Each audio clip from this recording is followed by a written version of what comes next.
The first question that looms over all others: did World War II end in the way that people had imagined, or particularly, did the winning side gain their objectives?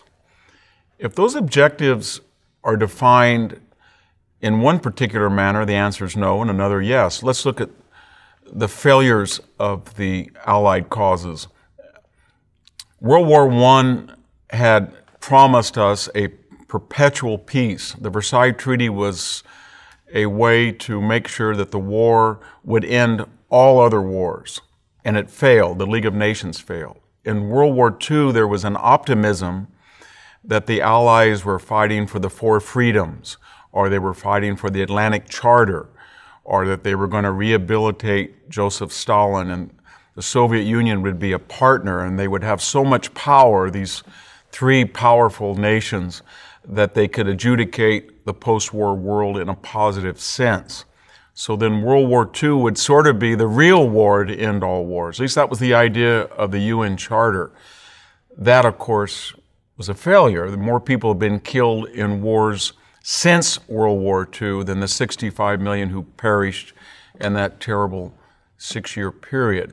The United Nations, while some may argue is an improvement on the League of Nations by fact that it still exists in the way the League of Nations became obsolete and was ended by World War II, has not been able to either provide a moral or ethical model for governance on a global scale, much less has it been able to stop wars from breaking out or ending them when they do break out.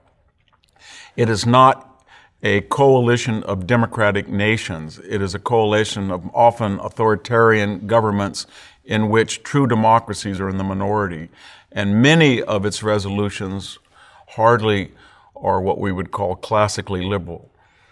They're mean-spirited, they're punitive, and they're counterproductive. So the United Nations, if that was the purpose of World War II, is to make a perfect peace, that failed. If the purpose of World War II was to end authoritarianism, especially totalitarianism, then it failed.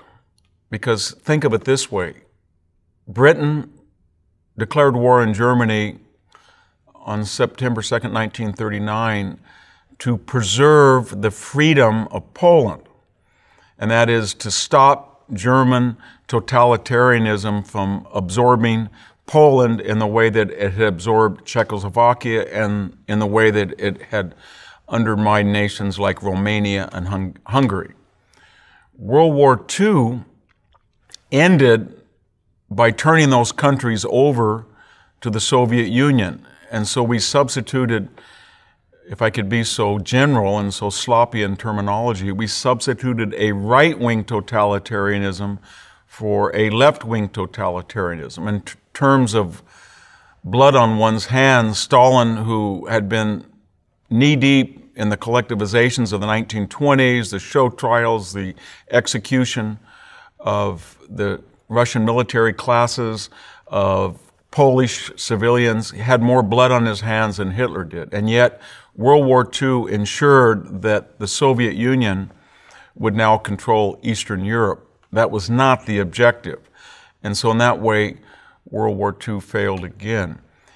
If the objective of World War II, however, on the other hand, was to stop Nazi Germany, to stop Italian fascism, and to stop Japanese militarism, and to prevent them from killing millions of people, it sort of failed too, at least in the sense that it only stopped them after 50 to 55 million Chinese, Russians, Eastern Europeans, and Western Europeans had died.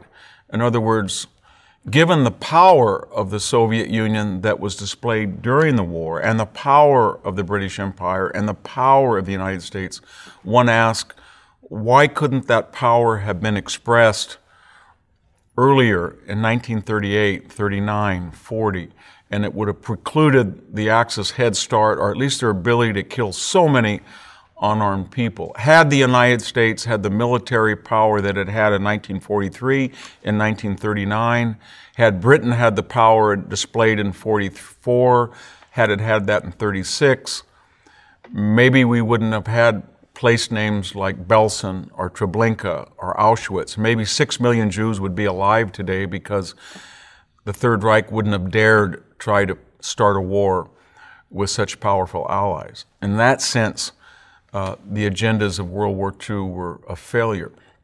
But that said, if the agenda was to stop a costly mistake, that is, that prior European appeasement, prior American isolationism, prior Russian collusion out of naivete, self-interest, selfishness, laxity, any term you want to use might apply to the attitudes of the Allies prior to the war.